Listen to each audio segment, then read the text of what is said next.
And I'll tell you what he didn't do in Marty Supreme. What? He didn't turn to the camera at the end and be like, please, I gave you Wonka. I gave you Wonka.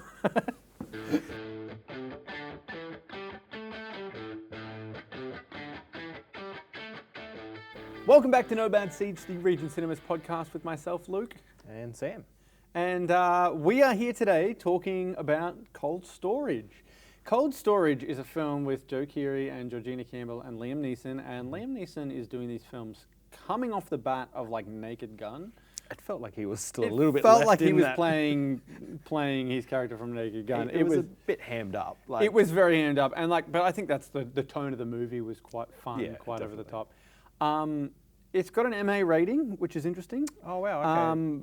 Having watched it now, I see it, and I think it's probably a bit much. I only see it because there's a few exploding corpses with Which, yeah, I mean, with the fungus. I think that's the only way that it could get there. It's not what I would I would have rated this an M film in maybe like the mid-2000s. yes, yeah, 100%. Yep. Yeah, it's like Resident Evil level type of Yeah. gore. It's like nothing too crazy, but there's still a little bit of gore there. That's right. And it's that sort of almost like rudimentary Yeah, CGI it's gore. a bit, so and it's like, really played up and over the top. Yeah. Before we get too deep into that, Mm-hmm. we are going to just chat about some of the week's movie news. So I know you've got some things. I've got a couple of things that I want to talk about. So do you want to go first? Sure. So this week we saw that there was some casting for Super Mario Galaxy. Yep. Which is, some people have brought up, is very interesting because the movie comes out in 2 weeks. How does that happen? But Yep. obviously these were pre-recorded. And not announced. Just not Yep. announced. So they saved this for Mario Day, which was March 10th. We've got Issa Rae playing Honey Queen, which is a character I'm not super familiar No, with. I don't know. Louise Guzman Yep. playing Wart. I do believe I know Wart from maybe If I Super saw the Smash Brothers, image, I think. I would probably go, Kind of looks like a that guy, crocodile yeah. type Yeah, I think I know. thing. Yep. Yeah, I think. Could be wrong But the there. big one, The big one, we got our casting for Yoshi. DG. Yeah, Donald Glover. Donald So- Glover. Donald Glover could do everything, and I'll be Yeah. happy. Donald Glover released a trailer for a film he shot for IMAX like 2 years ago, and there's been no announcement. And I sort of wonder whether it is even a film that's happening, or he just made a trailer to troll troll people. everyone, because he released an album with the same title. Oh, okay. But yeah, still waiting for Bardo State. Yeah. Well, someone said that what they wanted from Yoshi in Super Mario Galaxy was that there would just be a point where Yoshi Start singing. No, just says like a full sentence or a full like thing in Donald Glover's regular voice, and then just goes back to Yoshi. Like no, It is a weird choice. We're not gonna like address it or anything, but it'll just be like completely Like, normal. I get it because you get the star power attached, but Yeah. you do wonder what. Like how much is he actually gonna say? Yeah, I Is mean, it Vin Diesel as Groot? it's Vin Diesel as Groot. You know, it's like, oh, paycheck, Yeah. big How many old paycheck. different ways can you say Yoshi? Yeah, absolutely. Well, we're going to find out. We are. So yeah, that's some pretty good casting. I do love Donald Glover. I've been a fan of his for a long time. He's actually who I would consider my favorite. I don't even want to say actor. I want to say favorite person, artist, creative, because he just does it all and he does it all well. I loved his rap as Childish Gambino, like early mixtapes, that sort of thing, for 2008 onwards. Obviously discovered him in Community. Loved him in Community. He's amazing. Troy Barnes. Troy and Albert in the morning. So good. And then he was obviously Lando Calrissian. He was a writer of a Deadpool series that they said, I don't know if you know this, when he was releasing this Deadpool series, like it was like just mid-Atlanta, he was everywhere, and he'd just done This Is America, and they said, oh, Donald Glover's writing this series for Marvel, and it's going to be a Deadpool animated series, and everything's all going ahead and all that sort of thing. And then after a while, they canned it, and they said, oh, the reason that we've had to can it is because Donald Glover is too busy and he can't fit it into his schedule. And then Donald responded by releasing like a script for a whole episode. Yeah. Or it was 15 pages or something like that, where it's him and Deadpool discussing how he thinks that it's BS that Marvel tried to pin the fact that it fell apart on him, and because Deadpool's like such a like he's just meta, like breaking the fourth wall. Yep. So it was like this whole thing about how he was just like, well, here's a script I just wrote proving that that's not true. In 15 minutes ago, I wrote this. Like, here you go. So that's always funny. That makes me laugh. But yeah, Donald Glover is very, very talented, and he really can like do it all. He like, can do it all. Absolutely, every bit. I don't care. Put Donald Glover in it. I'm here for it. All right, bit of movie news on my end. I'm not sure if you are aware of how much discussion there has been about the lack of Cole Young in the Mortal Kombat scene. No. So Cole Young is Lewis Tan's character, the original character who was created for Mortal Kombat, the movie. And he's had a character poster. The original movie from like 90. No, 2001. Oh, just like Lewis Tan, like the main character. The one that came out like a couple years ago, or like okay, right. The main character, Cole Young, who was like a descendant of Scorpion. Yes, gotcha, yep. Doesn't exist. He's not a character that exists. He was created for the movie.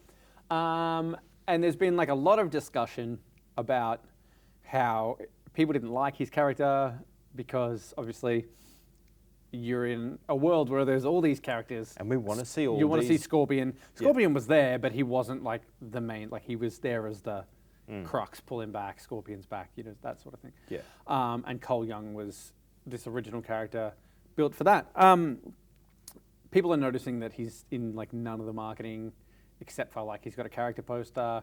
And they're like, he was the main guy. The whole movie was about him for the last one. It's almost like people are surprised that when they complain about something enough. That So Lewis Tan this week comes out and he goes, we've got plans for Cole Young. And I just can't help but think, and he goes, people are going to be really surprised or really happy with the plans. Yeah. And I just can't help but think like, are the plans to kill him off and people are going to be happy because they didn't like his character? Yeah. But that's where we're at. Lewis Tan says there are plans for Cole Young. literally dies in the first scene and everyone's Yeah, like, I mean, they did that with, didn't they do that like G.I. Joe? And they something like killed that, off yeah. Channing Tatum like straight away? Yeah, something like that. And then the movies got even better. Like people loved the next movies after Oh, really? that. Yeah. I only saw the first one and I really liked it. So people, I think it was Rise of Cobra was the first one. It came out and I think it got like mixed reactions. And then I remember the other one that came after it became like a cult classic because people were like, yeah, they fixed it. By Channing Tatum. Yeah, there you go. We don't need these random characters that you try to shoehorn in. Yeah, like, I us don't what really we want. know G.I. Joe. I watched Rise of Cobra and I remember really liking it. I remember not watching the second one, just hearing that they killed Channing Tatum off, and I was like, oh, that's weird. That had you And out. then- You were like, nah. No And Channing. then, yeah, I'm not watching this now. I'm a Channing Tatum for Magic life. Mike's not in this. Yeah. I'm out. But yeah, the fact that they killed him off, and then they tried to do the Snake Eyes movie, and the Snake Eyes movie didn't do well. Yeah, something like and that. then that was it. And Yeah. I think they're working on a G.I. Joe thing now. They're kind of those franchises that sort of linger around, and I feel like they get just enough people to come and see them that they go, yeah, let's make another one. It's a weird one because I feel like there's a bunch of franchises from the sort of 80s that people are like, they should do that, but they probably needed to do it mid-2000s, and G.I. Joe is probably one of those. But then there's some that transcend. Transformers, TMNT, that sort of thing have I feel like even though transcended. Transformers, I feel like its appeal has like died back a bit. Kind of like Yeah. when it was first coming out, it was massive. I feel but like the it's- live action movies in the early 2000s, but that was the peak time for it. That's what I Yes, mean. yeah, It's like, yeah, you know, exactly. here's kids from the 80s who are now in their early 30s. Whereas I feel like the people, like, in your early 30s, you're looking at it going, this thing that I grew up with, I want to go see that. When you hit your 40s and 50s and Masters of the Universe comes out, does that same thing happen? I mean, I guess we'll find out, but like that's sort of how I look at it. You know, Yeah. Masters of the Universe is coming out later on, and in the year, is it going to be a big thing? Because I don't really know the franchise. Like it's before my time. So yeah, definitely. you know, it's going to be interesting to see regardless. But you had some more news? A little bit more casting news. So Catherine Hahn was cast as Mother Gothel, I think it is. Yeah. For In Tangled. I thought this was already known, but apparently it's been officially confirmed. I So think they it were was like a bit of a fan in cast. talks. I thought it was Yeah. in talks because I remember seeing it and going, she looks like the mother from Encanto, the image, like the animation's the same style. So I was looking at it going, oh, because I haven't seen Tangled. So yeah, okay. It's going to be interesting to see who they get for the main cast, because that's been another one that's been just going round and round and round. Like, I thought it was canned. I thought Tangled got cancelled post not Lilo and Stitch, maybe the live action, maybe Snow White was beforehand, and Snow White didn't do well, and I think they were then like, oh, and then there was a bit of discussion, but then I think Lilo and Stitch then does $1.5 billion, and then they go, oh, actually, that's fine, just do it. That's probably what happened, because I know that there was talks about live action. Tangled was one of them. I can't remember who's directing it, but there's a few of them that were in the works that were suddenly in question when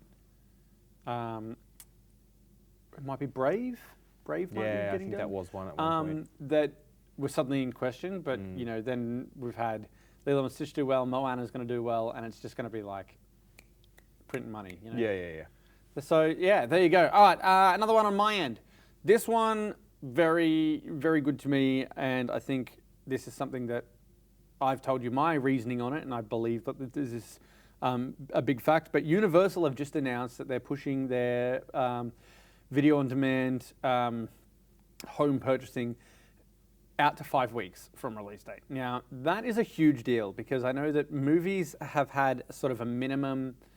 There was a discussion of a 45-day window initially.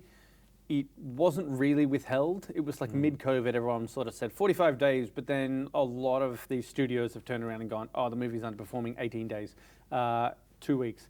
You know, I think they've been sort of anywhere between 14 to 25 days. Yeah, it really felt like a jumping the gun type of thing from everyone. They're not giving them the chance. Yeah. Opening weekend underperforms, and it does. Because like to me, like I remember growing up, and it was like 4 or 5 months before you saw a movie that you could go and get it from the video store. Like you were just.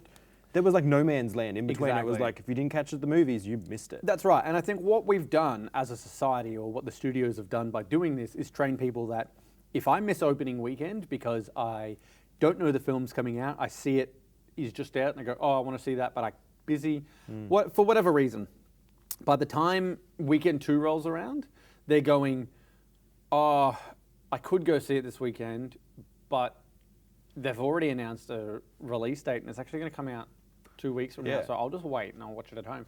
And, you know, that's obviously not the same with everyone. Some people go, no, I need to see it in theaters, but those people tend to come opening weekend, and that's you, that's me. But even there's been movies, I remember seeing one that was Amazon Prime's terrible for it.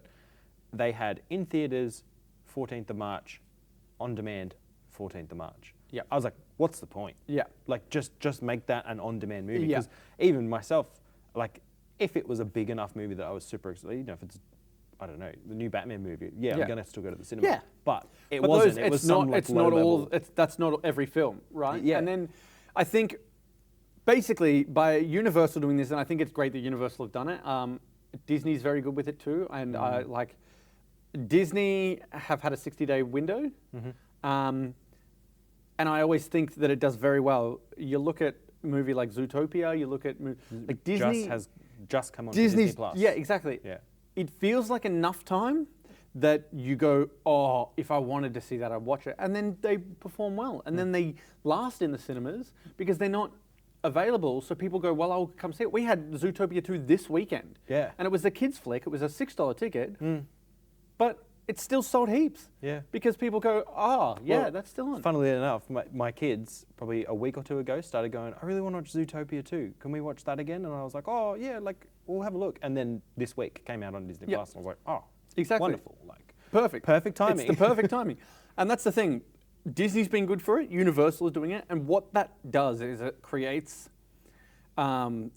It creates a pattern where studios will start to see, oh, look, Disney and Universal's movies are lasting longer in theaters and thus making more money there. And then you're making the same amount of money on demand regardless. Yeah. Because the people who want to watch it on demand will watch it on demand. So they're doing that. So Universal are pushing it out to 5 weeks.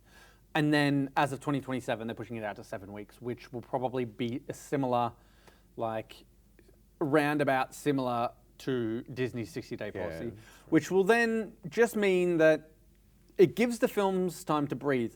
What is going to happen over the next couple of years?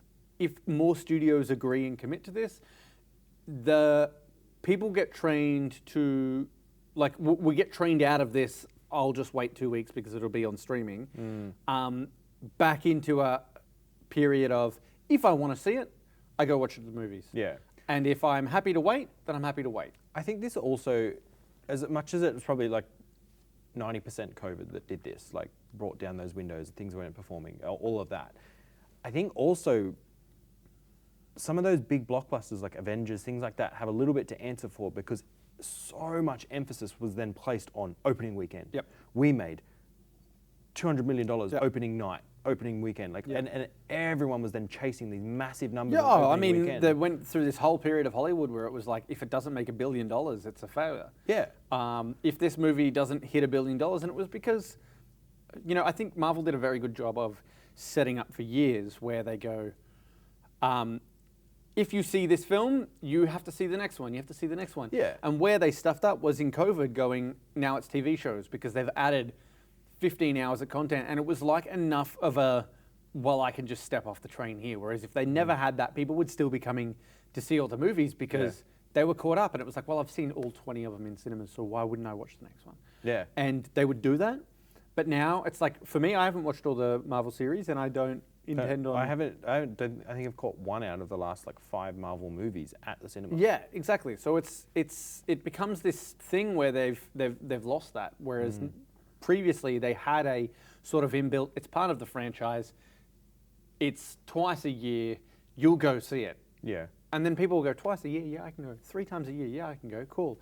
Every 3 months, if there's a Marvel film every quarter and that's it, yeah, I'll go see it. I'm caught up. Absolutely.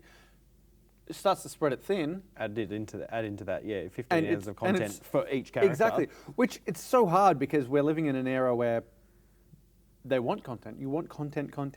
We want something new coming out all the time. Yeah, I've seen that already. Move on to the next thing. That's just the way that we are as a society nowadays. But the fact that it's sort of like backfired on Marvel, but that's what I mean. Like they were able to print $1 billion for every movie. Like in what world is Captain Marvel coming out and making $1 billion, but then you turn around and Captain Marvel 2 comes out in the post The Marvels comes out and makes less than 300 million. Like it's like 25% of what it made. So yeah, it's definitely interesting. Yeah, no. Any more news? None on my end. No. The only other thing I had written down was Timothée Chalamet. Yes. Is a beep. All right, I am still going to go ahead and say I'm a Timothée Chalamet apologist. I will back Timothée Chalamet, but I can't with the comments that he made. Like, I get what he was trying to say. I get, and I said it to you when you sent me this. So Timothée Chalamet said this. What was the exact statement about? I don't want to be in an industry like opera or ballet where they're trying to say keep this thing alive, but nobody cares. Yes. And then talking about cinema. And he then made it worse by saying, no disrespect to the opera and ballet community. Oh, I guess I just lost my 14 cents of viewership or something like that. And it's a bit more than 14% because he was the, last week, he was the most unfollowed person on Instagram. Interesting. In the world. So like, he lost. Yeah, he lost a heap. It was like, and it might, 50,000 I think was the number, somewhere around there, like unfollow. It's like, which is, look, I get what he was trying to say to a degree. Like he's basically saying, I don't want cinema to have to be begging people to keep it alive the way that that's where it also still falls apart, but it doesn't. Yeah, because cinema is that currently. He's currently in an industry where he is fighting to keep it alive. But I get what he was trying to say. Like he doesn't want to be doing that. Yeah, obviously, he just chose a terrible way of saying it. He said it wrong, and then it just fell apart. I absolutely loved all the discount codes going around, the opera discount codes, 14% off, the ballet and opera discount codes going around. It's like, use code Timothy for 20% off your ticket.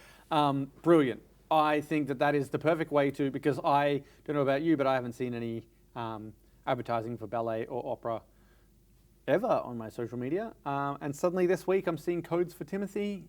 Maybe, hold on. We're going to go into conspiracy theory land. Don't you dare say that he Maybe. did something good for Maybe. ballet. No. Maybe. We're not saying that. We are not saying All that. right. But what if, just hear me out, Okay. Timothée Chalamet worked with the ballet and opera. He did this, caused And this you whole go- thing. You go off at me about conformity gate. Yeah, and and this is Timothy Gate. Timothy Gate. Yeah. Everything is a marketing play. I mean, he's in Kris Jenner's pocket, so Well, that's right. Is Kris Jenner involved in the opera? possibly. Kris Jenner's involved in everything. Oh, okay. No one that works harder than the devil, except Kris Jenner. Yeah. Keeping She'll up. market anything. Yeah, that's right. Keeping Timmy up Chalamet with is what she has the marketed. opera. I mean, that could have all been planned. I'm putting it out there. think Yep. Timothy Chalamet took, The look on Matthew McConaughey's face says no, it was not planned. took one for the team and single-handedly saved opera. Well done, Timothy. From us at No Bad Seats. No, not well done. All right, let's get into cold storage. Okay. So we talked about Conformity Gate briefly because I did joke that here's a movie about Joe Keery, With some kind of like some weird airborne- ooze coming up from Yeah. underground, and he's going to save everyone. Cool. They Stranger Things heavily marketed it like that to begin with because it was yeah. like It was like they were. it was releasing green trailers ooze like coming out through like a split in the Yeah. door, and I was like, this is literally a shot from Stranger Things that I wouldn't be surprised if they're just like color graded different. What was the point where I said, "Oh, that's Stranger Things"? What did he? Oh, he was talking about. He said, "I don't want somebody unless somebody comes in standing on their van playing." What was the song? The song that that Eddie played at the end of season 4 of, like standing on the van playing guitar. Yeah, he played Master of Puppets. I don't think he said Master of Puppets though. He said was it something not? else. It said a different song. I can't think of the song he said, but it was a like 80s metal. Yeah. rock I song. just assumed that that it was a reference there, but yeah. So I don't know about you, but when a movie starts in Australia and is like Western Australia, I'm just like, I'm in. I'm in. Yeah. Here we go. Lock in. Yeah. As soon as that happens, I'm just like, oh, I didn't realize we were represented in this movie. Oh, Especially when you see like cop cars that look like our cop cars. Yeah. It's not some like horrible American car that they've just No, like dressed up. it and put was Australian Australia, police. yeah. It's It like, was that's one of ours. That's yeah, exactly. It was very obviously Australia. Liam Neeson with hair dye because it was set 20 years before him. Was there, and yeah, fantastic. I love that. The way that it starts, obviously the movie is about some sort of ooze. We see that It's it like was a tank that fell from a NASA there was project or a something. NASA project. This microbiologist, this some organism They sent up and then was sent into space, and then there was an explosion with the rocket. It lands, and then this was found, and then this. They think that while it was in space, it's mutated, and when it's landed, it's trying to spread, and that's where we are now. The whole thing is set in a storage facility that used to be a military storage base. The bottom 2 floors have been sealed off, but this microorganism was kept under the thing, and that's our plot. Yeah. Something's happening. Something's going on. It's not good. How did you feel about like the way that they structured the film and how, it obviously starts with that, sets it up. They had a lot of weird animated scenes. Like it was like CG, but it was like really poor CG. I think that's on just purpose. like I don't know if it's on purpose. I think it's just low budget. Yeah. I'd be surprised if this budget. It wasn't like it was like really. Wasn't like awful. It wasn't awful. The one it was obviously animated. The one that got me was Time lapse. there was a time lapse scene where it showed how the military base then became, what it changed into, how it became a storage facility, and it just moved really quickly, and it was very obviously animated. The animation it reminded me of was that Netflix movie that came out last year, Havoc, with Tom Hardy in it, and it had these like car chases that were like animated, and they almost It's kind that of look like Uncanny Sin Valley type City thing where type it's of like, thing. that uncanny valley where it's like everything's sort of it looks real, it's like but we've it's just a little kind of off. stylized it a little bit, but it's not stylized enough that we're like, oh, we're switching to animation. Yeah. So yeah, I would say that it was very like it wasn't bad. It was just I was like, oh, that's very. And the animated. fact that it's tiny little bits that happen over like 10 seconds. Oh, I mean, it was literally that one. And then there's a couple of there was a scene where it shows how the organism has spread. There was an interesting choice where we see the back of the bug. Cockroach or the whatever cockroach. it was. And the cockroach moving through. I really liked that scene. I thought it was cool. It went on a touch long at one point. I was like, come on, like get through the pipes already. We know we know what's happened. But I thought it was a cool way to explain it because obviously I think we had asked the question like they 2 minutes prior. Set it up that you don't know how it got to this stage, and then you see how it got to this stage. Liam Neeson, as we have said, is playing a guy who was around in Australia when it happened the first time. He survived, and now he's been called back in because he's dealt with this before. But he was playing his character from The Naked Gun. Yeah. It was the way he delivered his lines, everything about it. It's like as if he was on the Naked Gun set and then just like went over to film his scenes for this and then went back. It did feel very much like that. I don't think that's a bad thing at all. No, it is that kind of the movie. Yeah, I was going to say it's that type of movie where it's. I wouldn't say it's horror by any means. It's not even like a real action movie. It's just this like kind of horror-ish thriller comedy in a way. Like, a dark comedy is. But it's not even like ridiculously funny. Like it's no, it's not like played for jokes really at all. But it sort of it just has those slight comedic moments every now and then. I mean it was a bit all over the place in that sense, but again, not in a bad way. Like I think everything meshed really well with this film. Joe Keery's hair, exactly. I mean, I don't know if that's just to get away from the Steve look or what. Because was it that if he didn't bleach his hair, he would just look exactly like Steve? Maybe. Yeah. And then it would be a little bit like, oh, Steve, conformity gate. Lights, military facility. Something. Like, it started in the 80s. Hold on a moment. Too close. Yeah. Fine. One thing that I did want to talk about though is the writer. The what? The writer. Yeah. So it was written by I don't know how to pronounce his name. David Koepp. Jurassic Park guy. Yes. Yeah, the guy who wrote Jurassic Park. Yes, I do remember seeing that in the marketing, and they were like from the writer of Jurassic Park, something and else. director of Zombieland. Zombieland is a perfect. Now, I say it's from the director of Zombieland, and it just clicks in my head. I'm like, that's Ruben Fleischer? No, maybe a producer. No, it wasn't Ruben Fleischer. Okay, I don't think so. That was the original Zombie. All right. We're going to look it up. Unless it was like Zombieland 2 director or something. It could be. It just said even Zombieland on the poster. Johnny Campbell, director of... But I would say... Maybe it was... Yeah, I don't know. Not Zombies... No. What is it? What year was Zombieland? He didn't... 2007? Maybe he produced Zombieland because it's... No. I don't know what it is on the poster. Unless... Is Zombieland Ruben Fleischer? I'm not sure. Let's have a look. Maybe it's from the producer of... Maybe. Zombieland. Produced by... Oh, weird. It says it on the poster, though. I'm looking at the poster right now. Let's see. It says... from the screenwriter of Jurassic Park and the producer of Zombieland. Oh, okay. Which producer is the question? I wonder if it's Ruben Fleischer who directed Well, it. he's not a producer on this. Oh, okay. Yeah. So I don't know which producer, but a producer of Zombieland. But I think that tonally that fits. It's close, yeah. I would say Zombieland's a bit funnier. Yeah. It plays more actually a comedy. Yeah. But it's that same sort of tone, and I understand why they're putting it on the poster. Yes. Yeah. Because it does fit that way. If you enjoyed that, you'll probably enjoy this. Yeah. That's exactly right. If you like Zombieland, you will like Cold Storage, probably. It's right up there. It's the same sort of vibe. I thought the casting was good. Georgina Campbell was great. I really liked the way the two of them played off each other.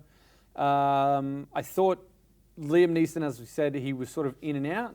Yeah. But in a good way. I liked the fact that we had a lot of scenes, like the scenes with him were the funniest scenes for a lot of it. Oh yeah, definitely. And I think because he was hamming it up a little bit. Yeah, but exactly. Like I think you mentioned earlier, it feels like he probably shot all of his scenes in like 2 days because he's not in a lot, but he's still not in a like lot pivotal with moments. Them. He's in a lot of the movie, but he is off-site for a lot of it, and then sort of like tapping in on everything phones goes alongside, and then it's not that he's in a lot of the film, he's in the entire film, but he's just like adjacent. He's like adjacent to the main story until he comes in to the main story and why he's there.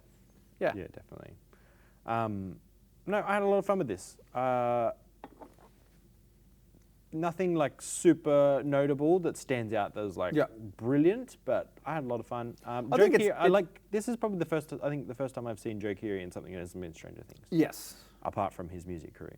Yes. Have you seen him in his music career? Yeah. What do you mean? It's not a movie.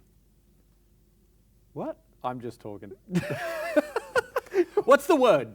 What's the word from this movie? She says, "You like to talk." Loquacious. Loquacious, yeah. Because then he's like, Loquacious Jackson. Loquacious Jackson leaves no man alive. Yeah.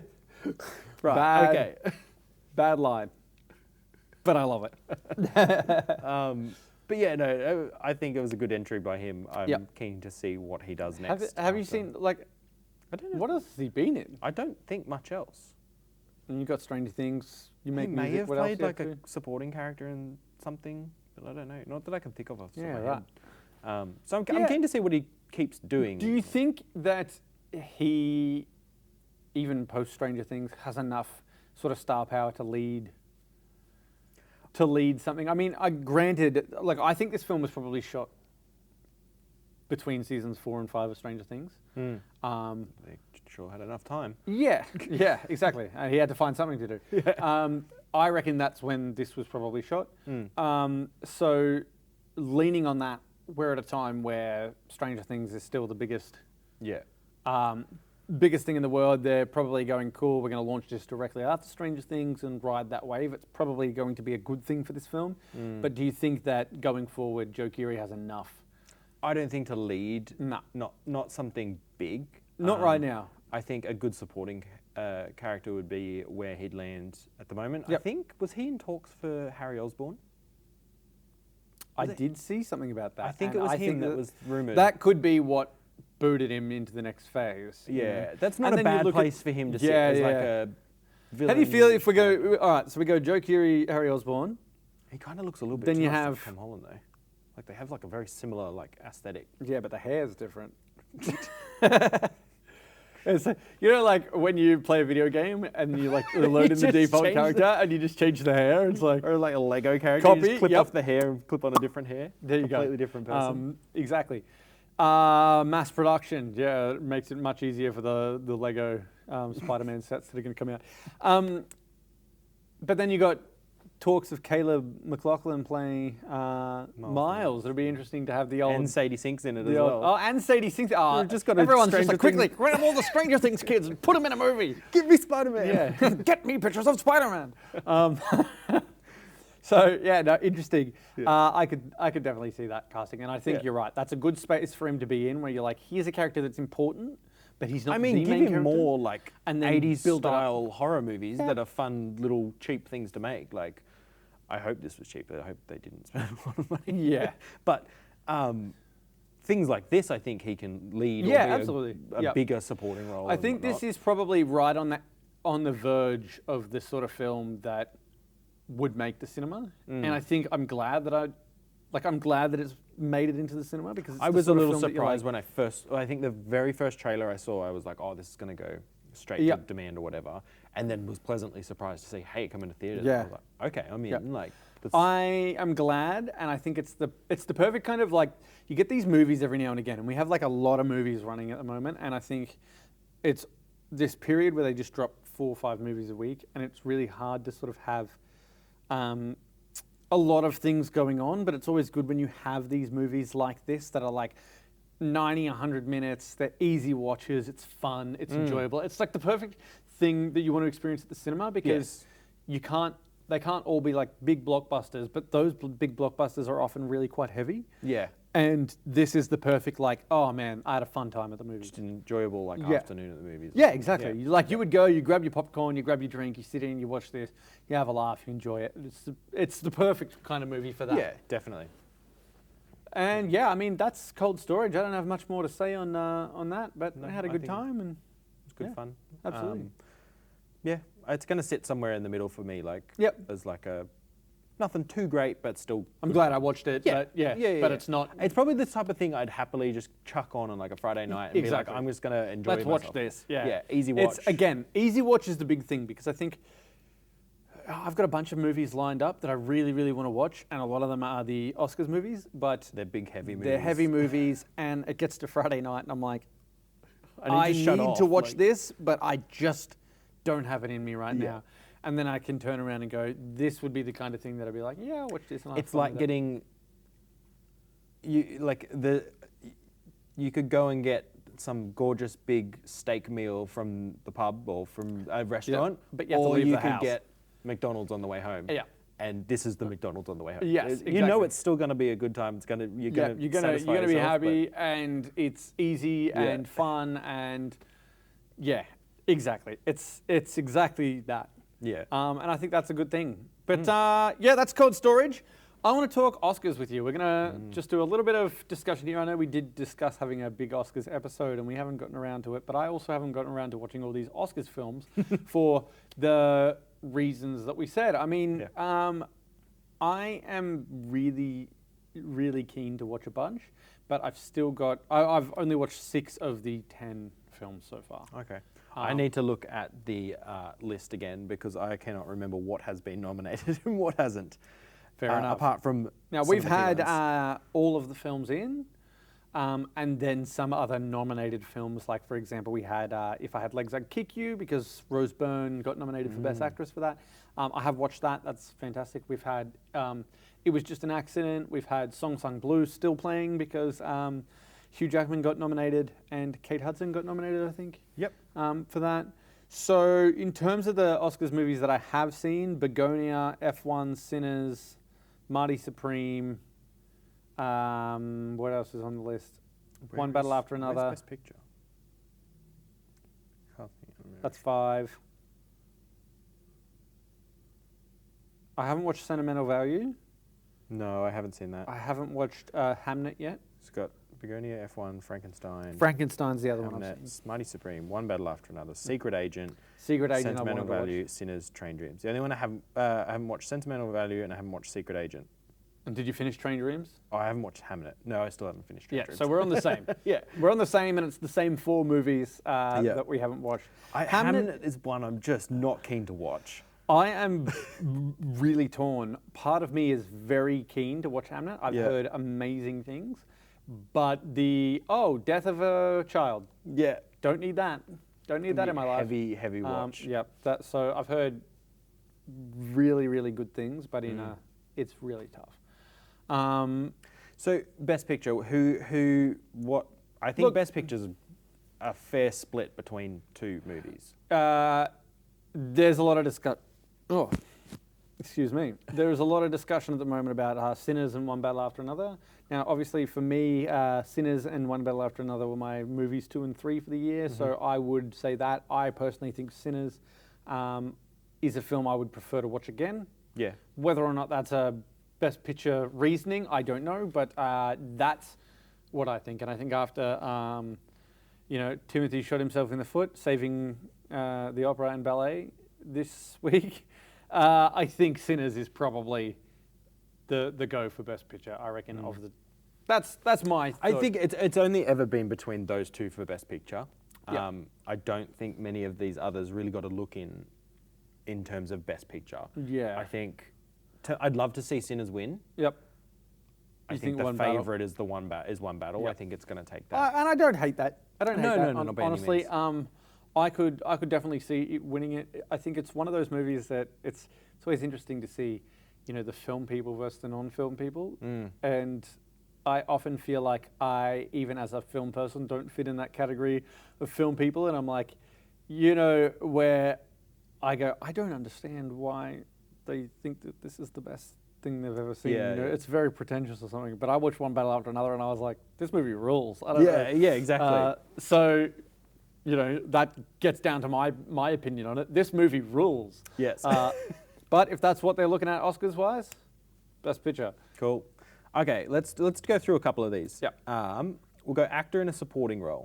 So you've got Benicio del Toro, One Battle After Another, Jacob Elordi for Frankenstein, Delroy Lindo, Sinners, Sean Penn, One Battle After Another, and Stellan Skarsgård for Sentimental Value. Well, I'm just going to go on based on what I have seen, because I've heard great things about Stellan Skarsgård, and I just think you've got to give it to Jacob Elordi for Frankenstein. Really? Okay. Like, I think to come into that role as a last-minute replacement and do what he did with it, I also think just in terms of the actual character, you have an advantage when you're playing a character like that who is really stylized, over the top. You are doing a lot of physical movements and that sort of thing, but then also still getting to do, like, the whole first half of the film with Frankenstein is physicality, and then the second half of the film he gets to act,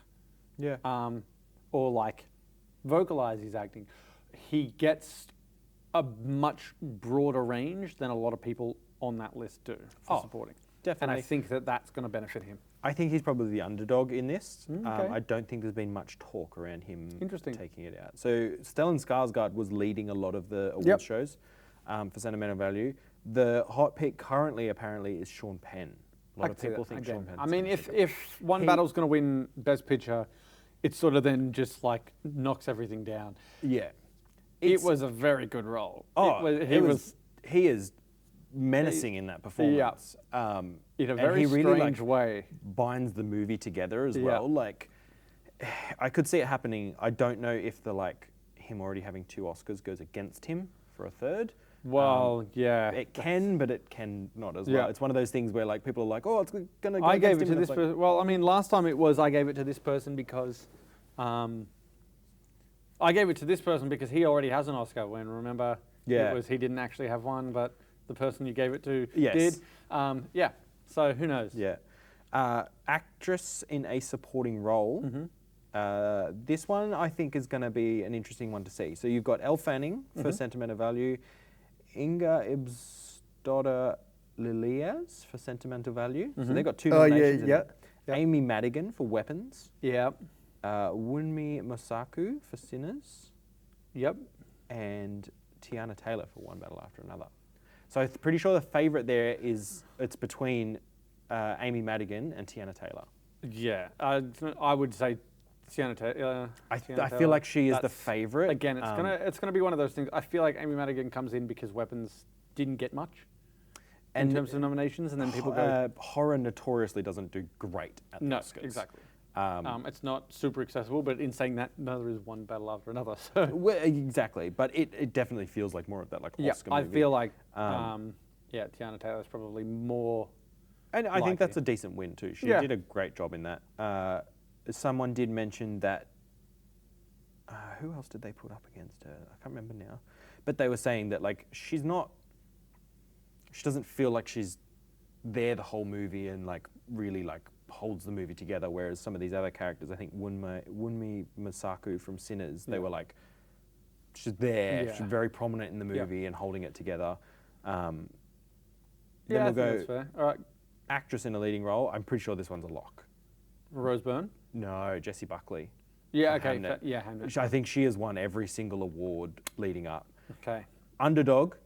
Definitely Rose Byrne. I would love to see Rose Byrne win. I want Rose Byrne to win as an Australian. The film is very full on, worth a watch, and I think she deserves a nomination. I would like to see Rose Byrne win it.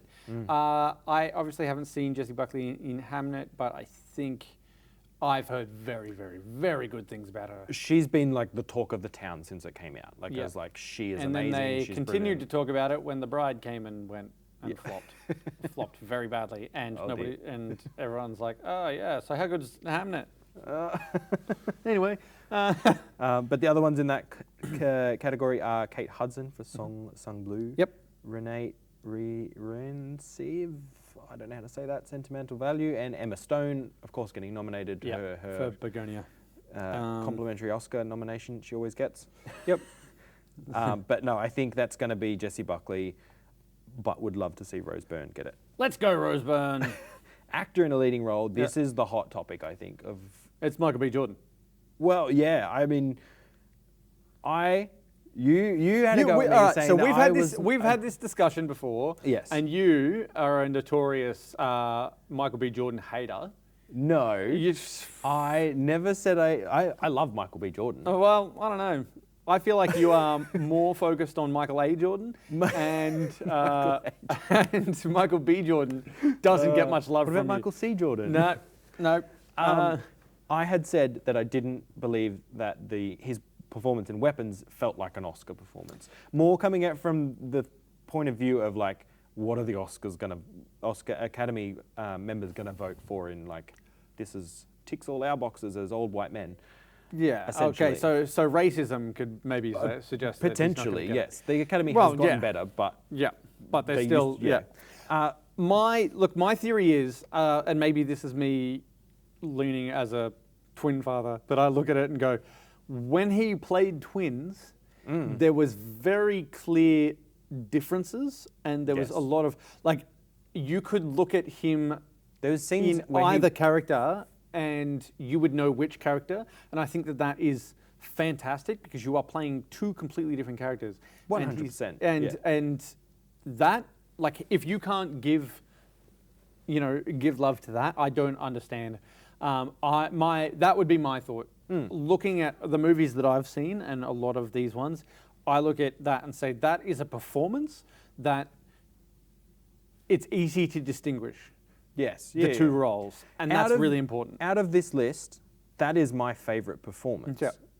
As I said, I just didn't. To me, at first, I was like, I don't think it. It doesn't feel like those like yelly, in your face, like type of when they play. Look, he cried, so give him an Oscar. Yes, yeah. Like Leo in The Revenant, where he like looks at the camera at the end and he's like, I've done so much. Yes. Please, give me the Oscar. Give me this one. This is the one. Like, just please. And he has that full discussion, but in his eyes, when he looks at the camera for the last scene of The Revenant. Yes. This just felt like Michael B. Jordan killing it, as he usually does. Yeah. So I feel like that's Twice. exactly, yeah. And that's probably where I didn't see it as much. Do I watch Sinners again tonight? Potentially. It's a great movie. Yes. We rewatched it recently and loved it again. So good. And one of the things, what you were saying about the different physicalities, when he walks into a room and you're behind him, you know if he's smoke or stack. Yeah. You don't see his face, you don't see any expression. It's and the way he holds himself. And that's exactly what I mean. And I remember looking at that and going, just the fact that he could do that so well, you've got to give it to him. So I guess we'll see. But that's my pick. It really could go, Ethan Hawke is also amazing, and this is where the whole like Oscar politics comes into it and stuff, and like Ethan Hawke's well overdue for an Oscar. Do they kind of give him that? Because, what was Ethan Hawke in? Blue Moon. Oh, yeah. Wagner Moura for The Secret Agent. Yep. Apparently plays 3 characters. Yeah, right. Okay. Are they triplets? I don't know. But obviously people have said he is brilliant in that as well. I mean, all of these people. So we had The Secret Agent in for our film festival last year. Okay. In August. And it was on my list of, I would like to go see that. So I believe it's possibly going to take out Best Feature, Best International Feature. Yeah. Well, that's always good because it's like, it's nominated for Best Picture, but we can give it Best International. Yeah. And then give a different film Best Picture. It's sort of like a 2-for-1. Yeah, 100%. Timmy, I just don't, I don't know. He's killed his chances? Well, the ballet. Apparently that was after voting had closed. Oh, okay. So he waited and then he was just like, shots fired. And then he's just like, screw you. It was probably like the day after he's done a drive-by on the ballet. bah, bah, bah. Oh yeah. So I don't personally think he's ready yet, which is another Oscar politics kind of statement. Yep. I think I he mean, needs 30 to years from now, he'll still be doing things and probably. Yeah. I mean, hopefully catches his He'll be talent catches up to his fame he's one be day. enjoying the ballet. Yeah, maybe. Yeah. As an old white man. He puts in a great performance. He I does. don't think it's life-defining performance. Not Mighty Supreme. No, I think, if anything, Complete Unknown was a better performance. I agree. I agree. So hopefully, I mean, I heard someone say the other day, they were like, this is not the best of what he can offer. Yep. So I don't think this is Wonka the time is. to give him the Oscar. Yeah. Give Wonka. This is not the time to give him the Oscar. Well, he should have had an Oscar for Wonka, and they missed their chance. and I'll tell you what he didn't do in Mighty Supreme. What? He didn't turn to the camera at the end and be like, "Please, I gave you Wonka. I gave you Wonka." Had he done that, we would have had a Leo in the Revenant situation. It would be like, if he does win, I let's just want give him you. to I want him to play that Saturday Night Live sketch as he's getting up, where he's like, skeet, skeet, as he's getting up to accept his Oscar. Leonardo DiCaprio could come through as a dark horse. Has done no campaigning. Pretty much just checked out and was like, yeah. Leo took his Revenant one and was like, "This is for my career. Fair enough." Pretty much. Go Leo. Moving on from that, I guess we've got animated feature film. I think is going to go to K-pop. It's going to K-pop team. Yeah, I don't. Zootopia 2's there. Is probably the only contender. What else is on there? Elio. I like Elio. Little Amelia, or the character of Rain. Little Emily. Yeah. Yeah. Arco. Yeah, I think it's K-pop Demon Hunters. I think K-pop Demon Hunters is taking original. It deserves song. it. Yeah. Although not for Golden. It deserves it for how it's done. How it's done. Yeah, that's... the only other one in the song that could take it was the song from Sinners. But Golden is far too accessible. Golden's going to win it. Yeah. Like, that's no question. Sinners will take score, though. Yes, 100% absolutely. Sinners taking score.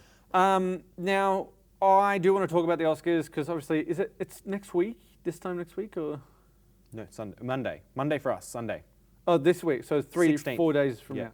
Cool. So on Monday, watch it, all good. So this time next week, we'll be able to talk about it. Exciting. What I do want to talk about, though, is an exciting announcement.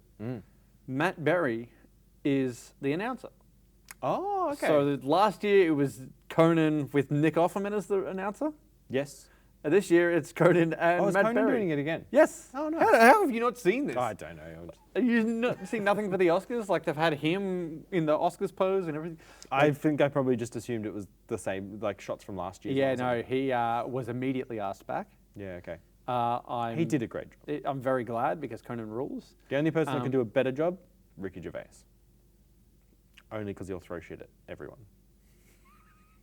Yeah. But they won't allow him into the room because of he will point out everything. Yeah, I would still say, personally, Conan still has it. I like Ricky, but Conan is just perfection. He does a great job. And yeah, so I'm stoked. I'm a big fan of Conan, and to be able to see him get invited back straight away, I think it'll be a gig that he probably has for a few years. Yeah. Going forward. I mean, last year he climbed out of Demi Moore's back for the opening and left his shoe in there. And whose child is he going to kill this time? Yeah, it's so good. It's so good. So yeah, I mean, I'm excited. But I think that's it. I think that's it for us today. Yeah, I think so. That's no bad seats for the week. There's plenty coming up. We'll talk Oscars next week. We have Project Hail Mary next week, which we're very excited about. Very Sam's excited. getting to see it early. I have a party to go to, so I don't get to come to the advanced screening. It's both a positive and a negative. It's a Casino Royale themed party. 3 movies to talk about next week, potentially.